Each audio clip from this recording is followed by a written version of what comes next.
Bonjour à tous. Aujourd'hui, j'aimerais qu'on parle de la pêche à l'aimant. Récemment, j'ai acheté un aimant. Bon, je trouvais ça assez sympathique. Et ce matin, j'ai passé 4 heures au bord de l'Isère pour ne rien trouver. J'ai jeté mon aimant dans l'eau un nombre incalculable de fois. Je suis quand même resté 4 heures. J'ai fait des berges sur plusieurs kilomètres. Et pour ne rien trouver, sur les bords, il y a plein de déchets, des bois flottés. L'Isère n'est pas particulièrement une rivière propre, c'est une rivière de montagne, elle charrie beaucoup.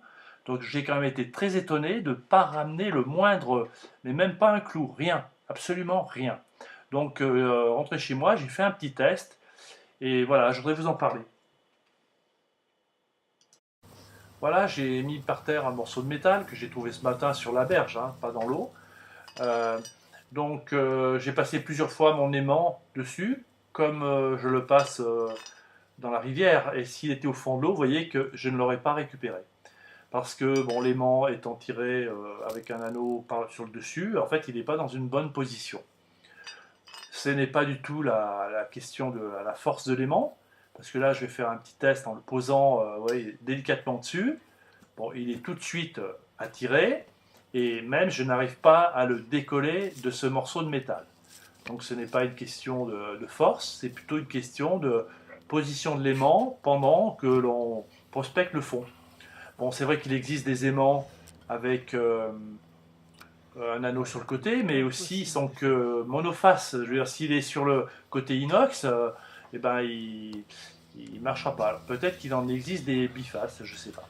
Voilà. Donc je vais essayer moi de bricoler quelque chose pour que quand même dans l'eau, il se déplace d'une façon plus horizontale, quoi, en fait, pas sur le côté. Voilà. J'ai fait d'autres tests là, que je vais vous présenter. Là, voilà. J'ai fait des tests avec deux fusils. J'ai posé deux fusils dans l'herbe et pareil, je suis passé dessus. Voilà. Et bon, on voit que voilà, rien, voilà. L'aimant n'accroche pas les fusils. Donc il pourrait être en plus un peu envasé dans la rivière. Donc il n'y a vraiment aucune chance de les sortir. Là, vous voyez, j'ai fait un test vraiment en prenant mon temps, en faisant de multiples fois. À aucun moment, le fusil n'a été attiré. Voilà, ça c'est une première série de tests. Donc j'ai fait une deuxième série de tests. Vous voyez, là, toujours l'aimant. Bon, on voit bien qu'il n'est pas dans la bonne position, hein. Il serait dans l'autre sens, ce serait parfait. Voilà, j'ai voulu quand même bien, là on voit bien encore aussi. Alors après, bien sûr, si on pose délicatement l'aimant sur le fusil, sur le canon, là, regardez, ça le prend sans problème.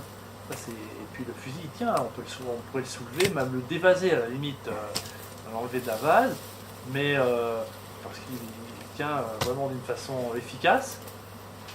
Bon, le seul problème, c'est que voilà, en jetant l'aimant et en ramenant, l'aimant n'est pas dans la bonne position et ne ramène rien. Bon, ceci dit, dans un puits, il n'y aura pas ce problème, hein, l'aimant arrivera bien verticalement. euh, dans d'autres lieux aussi. Alors, bon, si vous êtes sur une barque, par exemple dans un lac, mais bon, il ne faut pas après le laisser traîner, sinon il va se retourner et on aura toujours le même problème. Voilà, toujours le fusil qui est bien attiré, hein, qui se balance. Là, on peut le retirer de l'eau, il n'y a pas de souci, hein. Mais il faudrait tomber juste pile poil à l'endroit où il est. Bon, ça paraît quand même assez difficile. Bon voilà, bah écoutez, moi je vais essayer de transformer un peu mon aimant. J'espère que ce tuto vous a plu.